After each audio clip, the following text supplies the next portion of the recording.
I'm Logan Crawford, and right now on Spotlight, I am talking to a woman who has carved out a niche in a field that is really untouched by many people. It is the field of sculpting, of course, so you'll forgive the puns on carving out and making a niche. But she has written an incredible book. It is called My Hyperrealist Life and Legacy by Carole Feuerman, and it details her work and her life and her journey as she has become one of America's most preeminent sculptors, with works showcased in the United States and across the globe as well. And we are delighted to have Carole join us today on Spotlight. And we'd like to thank the folks at Sweet Spire Literature Management for helping us put Carole Feuerman in the spotlight today. Carole, thanks so much for joining me. Thank you for inviting me. My pleasure. This is an incredible book. You live an incredible life. Tell us a little bit why you decided to put this in a very creative memoir form.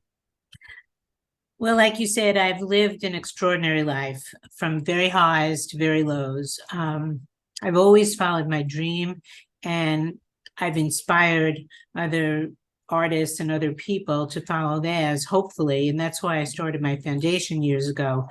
But I thought that it's important to tell other people what I went through, because so many people give up and so many people could be inspired by me. I have many followers on social media, and now that I've achieved recognition, I want to be a mentor to others.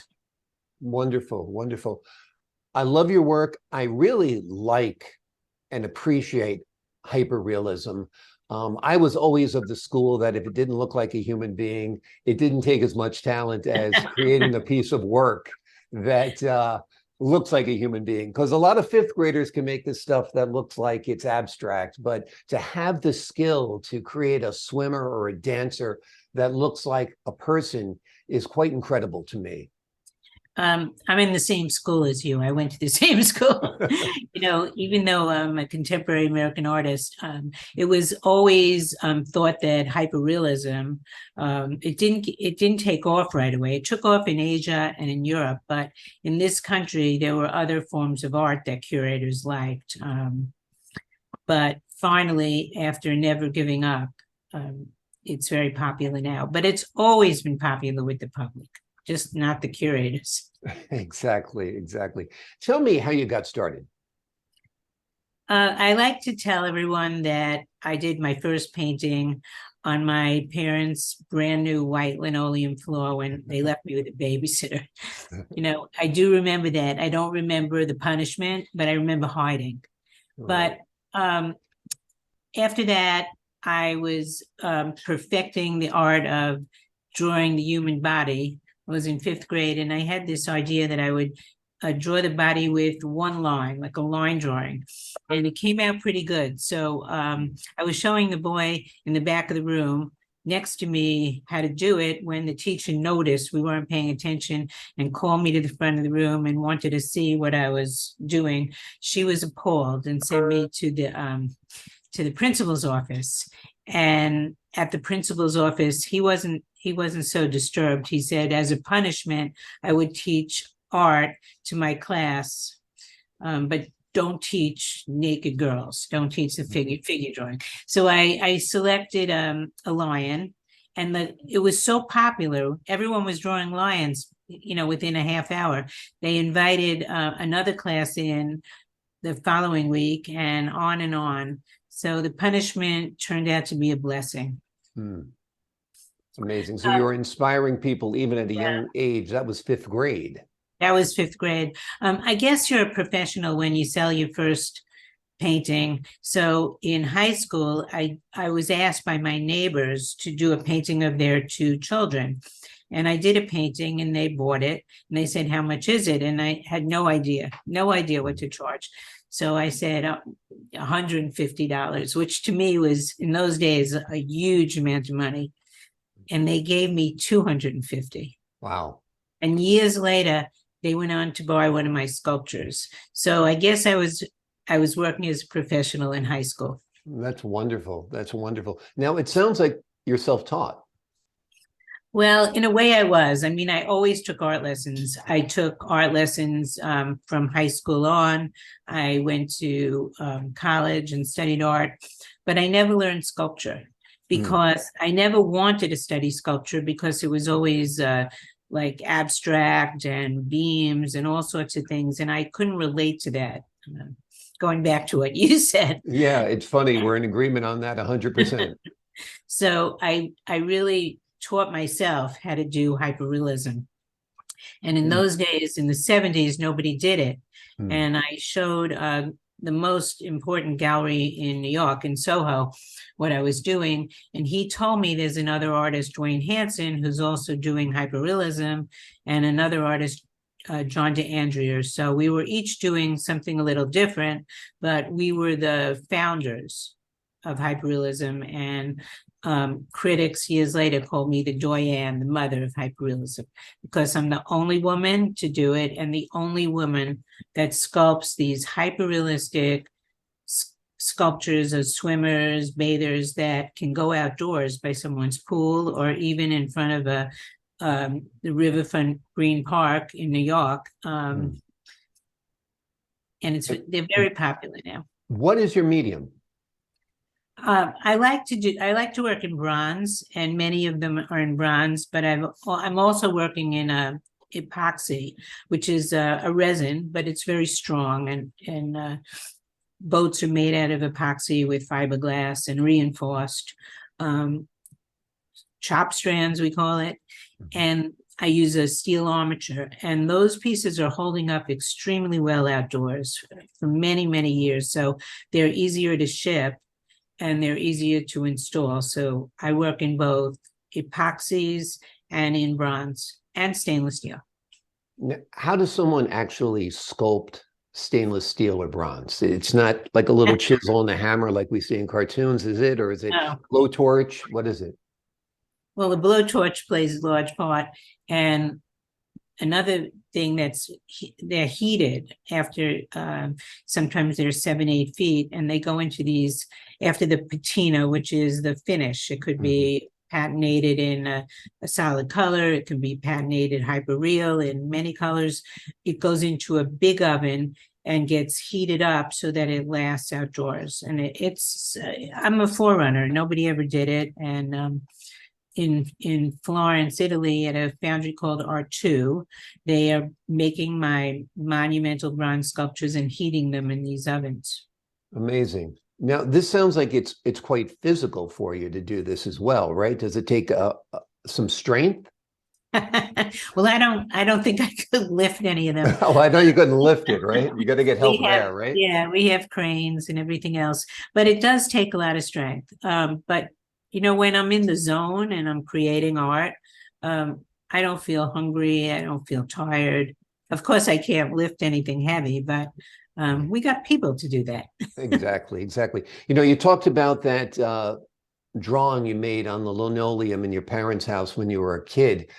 How were your parents with art? Were they encouraging? Were they telling you, no, you should be a CPA instead or go to law school and all the stuff that parents tell kids to keep them from, winding up sorry about making a choice to live and work in the arts? I'm glad you asked, because they thought in those days, other than the fact that I ruined the new floor, they thought it was pretty cool until I went to college and I quit Temple University to go to the School of Visual Arts and study art. That's when they forbid me to do art, but you can't forbid someone to do art. So they said, well, if I want to do art, I should pay for my own college. So they were not supportive when they realized that I was serious. Yeah, I mean, they're trying to do what's best for you. And I got the same talk from my parents. They discouraged me from pursuing acting, that you'll wind up, penniless. And yeah, penniless, they said. Yeah, if you give up on your dream, though, it's not really your dream. So the people who go against the forces of their parents, their friends, their colleagues, their social circle, those are the people who make it, because those are the people who really are willing to do anything to make it, don't you think? I do. I we had a lot of trouble getting a gallery when I graduated. I was so good in school, but when I wanted to get a gallery to show my work, I had so much trouble. And I kept saying to myself, it only takes one gallery. Keep on going, keep on going. Exactly. Yeah. Same with me and my track. You know, I started out actually as a journalist because my parents didn't want me to study acting. And then halfway through my career, I transitioned back into acting, and that has been quite successful. But it was a similar type of pursuit, is that I just needed one agent to believe in me. Yeah, just And one. it would make all the difference. And you just needed one gallery to show your work, and that would make all the difference. What do you say was the pivotal time in your career? Like the moment, was it when your work was in the Guggenheim? When was that like, wow, I'm doing this, I'm making it? You know, my career had very highs and very lows. So there were pivotal moments, and I write about them in my book. But just when I got like I was going to hit rock bottom, when nothing was working out, someone would come along. Like after I had two very unsuccessful shows, Malcolm Forbes walked in, and I kept him waiting, by the way, because I didn't know who Malcolm Forbes was. I mean, I knew he was the Forbes magazine, and he was in those days the man of the hour, but I didn't really know what he looked like. So I kept him waiting, and he came up to me and he said, you know, he called me Carole Jean. Carole Jean, you kept me waiting for 45 minutes. And I said, really? I can't believe it. He said, you know who I am? And I said, no. And he said, he said, I'm Malcolm Forbes. And I said, uh-oh, I heard of you. And he said, what would you say if I told you I was going to buy the whole show, everything you've done? But I don't pay retail. You know, I'm a capitalist. And I said, okay. He said, call me Monday morning at 8 a.m. with a good price. If it's really good, I'll buy everything. If it's not good, I'll pass. Imagine how nervous I was. Yeah. But it worked out. That's amazing. Yeah. And did he want your work for his own collection? What was, yeah. He did. And he even liked the erotic art that I was so unsuccessful with in my first show in Fort Worth, Texas. But there were other highs and lows. I was discovered in Italy because in this country, I couldn't get my work to have a museum show. And the most important show in Italy is the Venice Biennale. It's like a World's Fair of countries from all over. They do pavilions, and each curator selects the best art. So the first time I showed, I actually couldn't get into the Biennale, but a very important curator was able to put my works, two of my monumental pieces, right outside the Biennale. So people who had to go in had to pass my work, and people who left had to pass my work. So it got more publicity than if I was in the actual show.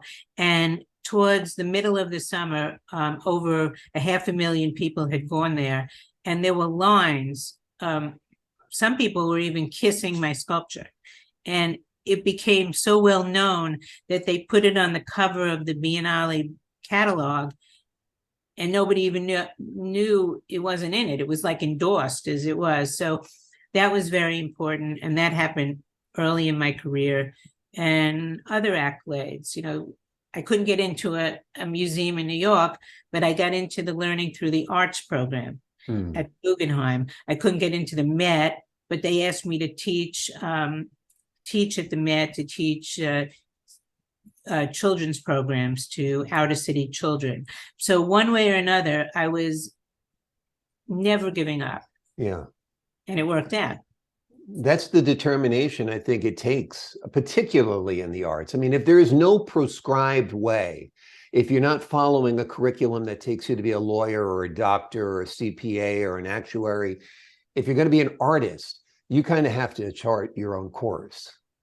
Well, we don't get tested. I mean, we get tested in the game of life, but nobody said to you, here's a test. If you pass the test, you can be an actor. Or Carole, if you pass a test, you can be an artist. I mean, we have here's to your union card, you're officially a sculptor. Yeah. we have to be hard on ourselves. You know, Yeah. we have to always strive to do a better piece and a piece that the public lacks.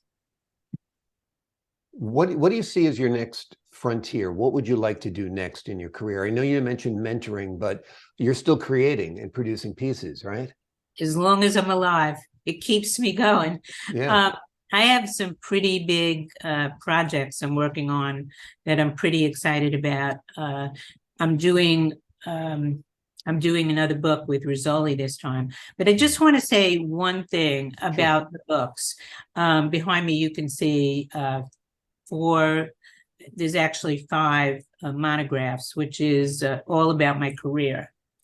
And I get I get very famous art historians to put me in the context of art history, but nobody has ever written about my life and my struggles and the mental illness in my family and my children being sick and my divorce or anything else, and how I learned to persevere. So I wrote the autobiography so that people would know that everything isn't perfect. I'm an overnight success because I spent the last 55 years struggling. Exactly, exactly. Yeah, I always feel the same way. It's so incremental success. Like you said, you have your little high points, you have your low points, but by the time you get to where you want to be, you feel like you're so owed it. You know what I mean? So what happened this year was astonishing. I had a solo show in the Venice Biennale. This time I was part of it in the church of Vivaldi's church, right on the Grand Canal, the Church della Pietà.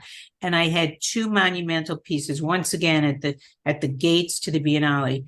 And a very famous art historian, one of the most famous in the world, saw my work, Demetrio Paparoni, and he loved it. He recommended me to Rizzoli for the next book, and he invited me to dinner at his house in Milan. So I went there, and he said he wanted to talk to me about not just a book, but an exhibition. And I said to him, well, where? And he said, I can get you an exhibition in Naples in the Cloisters. It's a very famous location. Or I could get you an exhibition in the Uffizi. I said, the Uffizi, it's one of the 10 best museums in the world. It's like the Met. He says, well, I can't promise. I can only recommend to them. But I can promise the Cloisters. So I said to him, well, if I have a show in the Cloisters, can I still have a show in a few years in the Uffizi? And he said, absolutely. So a show has been set up. It's only been definite as of yesterday. This is brand new news. Wow. We're working on a contract. So this April, I'm having a show in the Cloisters. It's going to be huge. The book is definite. And I have 2 banks already sponsoring me. I told the banks I would mention their names because they want the publicity, and that's UBS Bank and Wells Fargo Bank, which are big. So their names will go in the book and on all the museum shows.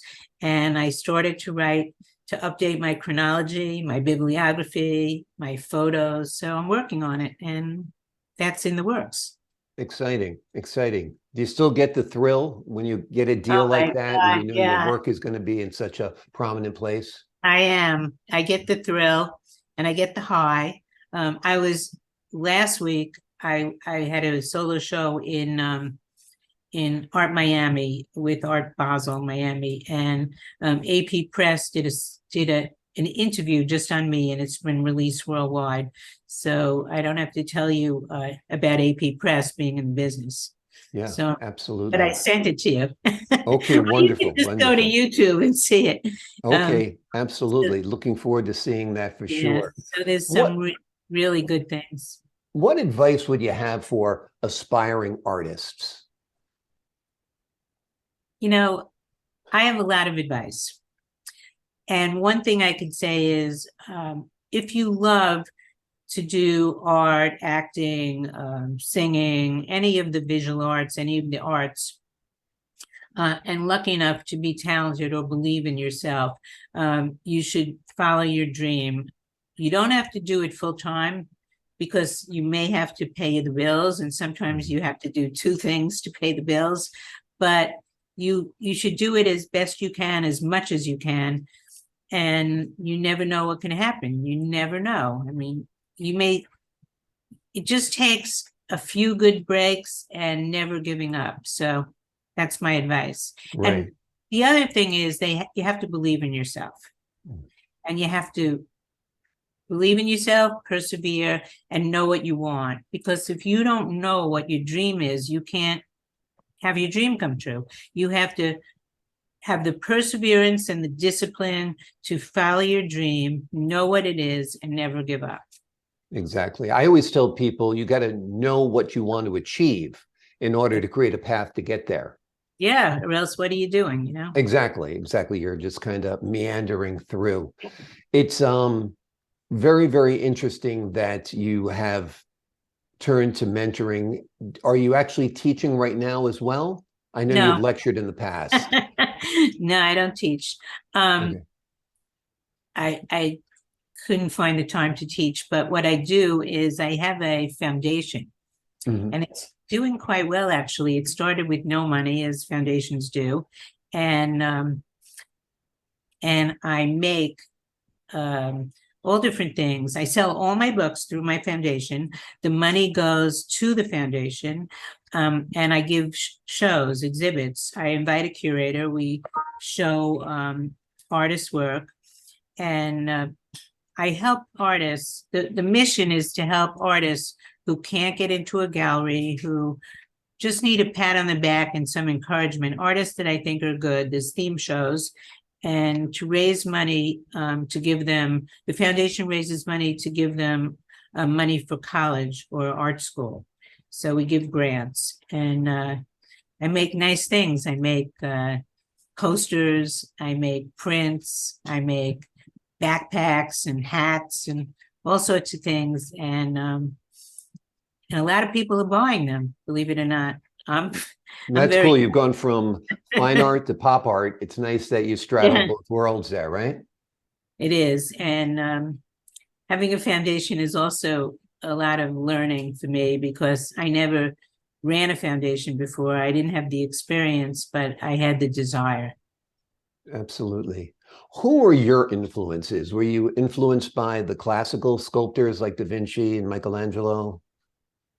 Absolutely. I don't know who isn't. I mean, I've shown in Florence publicly, and you see people stand in front of Michelangelo, and you see them Bernini, and I've gone to see the Rembrandt Museum in Amsterdam, and as an artist, you can't help but be in awe, and as a layman, you can't help but be in awe. And I've asked myself, when I stood in front of the Mona Lisa, what is it about that people wait online? What is it? Why does everyone love that? What do I have to do? What should I do in my next piece to make people want to see it? And so not only do I create art, but I ask a lot of questions of myself and of the universe. Those are great questions to ask. And I've never seen the Mona Lisa in person, but the people I know who have seen it says it's actually quite unassuming when you see it. It's smaller than you'd expect. Yeah. Why do you think people, what's your answer to that question? When you ask yourself that question, why are people fascinated with this piece? You know, sometimes you could stand in front of the Mona Lisa and it's not the original one. They swap it out for different ones, which is interesting. Why do people like it? I think that it's iconic, and I have some pieces that are iconic, and that brings us to the question of what makes it iconic, because that's what you just asked me. And I think iconic is when, no matter how old you are, no matter how much you know about art, you are, it moves you. It has to move you in a certain way, and it stands the test of time. So I have lucky enough to have a few pieces that are iconic, and and some of the pieces people think are iconic, I don't think are iconic. Well, sometimes what matters is what people think. You know what I oh mean? yeah, Particularly if they're your sometimes. customers, clients, and the public. Do you think we're living in a great time for art? It seems like there's a lot of people out there who call themselves creators, and some do more than just take a selfie. What do you think of this whole creator generation? Well, I think it's more than this generation is. I've always often heard people say I'm an artist. What do I think? Well, I read something interesting that one of the great artists said, and people wanted to know why is it art? It didn't look like art, and the artist said it's art because I said it's art. I like that. Yeah. I'm influenced by contemporary artists too, and some are not hyperrealists, like Anish Kapoor and Ansel Keefer. There's some great artists out there, but I forgot the question. I was saying, do you think we're living in a time of oh yeah, it's great important. art and great creativity because so many people consider themselves creators? I mean, this device right here, especially for photographers and graphic artists, have It's opened up amazing. entire new worlds. I mean, this is a complete TV studio from back in the day when I started working. Better.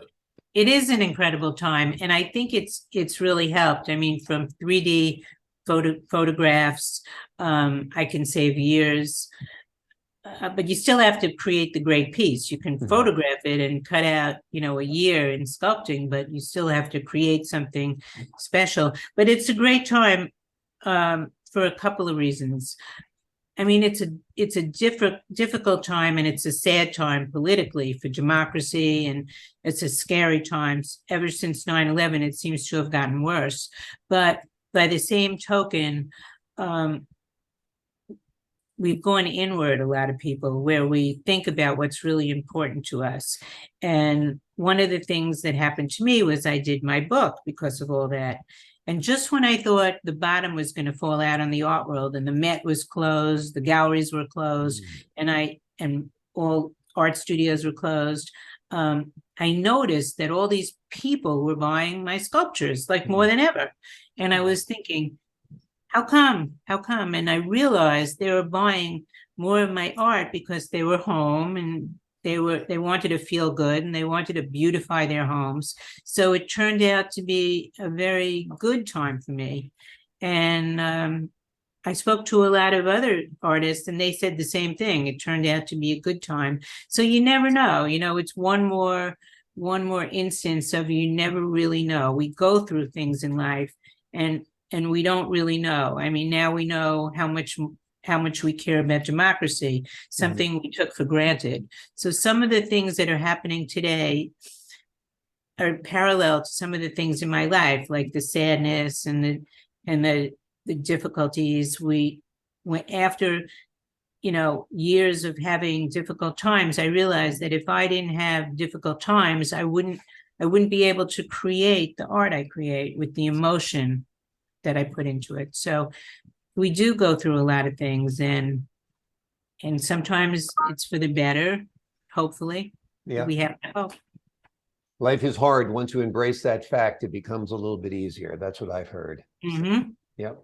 The name of the book is My Hyperrealist Life and Legacy. It is written by Carole Feuerman, who is a sculptor, and the book itself is a piece of art. It's a beautiful book. It's beautifully written. It tells the story of a remarkable woman, and I highly recommend you getting a copy. You can actually get it on your website, carolefeuerman.info, I believe, right? Yes, and if people get it on my website, I'll sign it. The money Wonderful. goes directly to my foundation, and they can read what other people have said and some of the reviews. And I also recorded an audiobook, so they can buy my audiobook and listen to it. And it's on it. My book is on every platform, from Amazon, Google, every platform. Exactly. But go to carolefeuerman.info. Definitely. Because Amazon has enough business. We have enough brown boxes around the house to point that out, right? All right, Thank Carole Feuerman, thank you so much for joining us here today on Spotlight. Thank you so much. And I hope all of you follow me for more and go to my website, my artist website or my book website. Wonderful. The links are underneath this interview. The link is also on your screen. And I'm Logan Crawford, thanking you for your time this time. Until next time on Spotlight.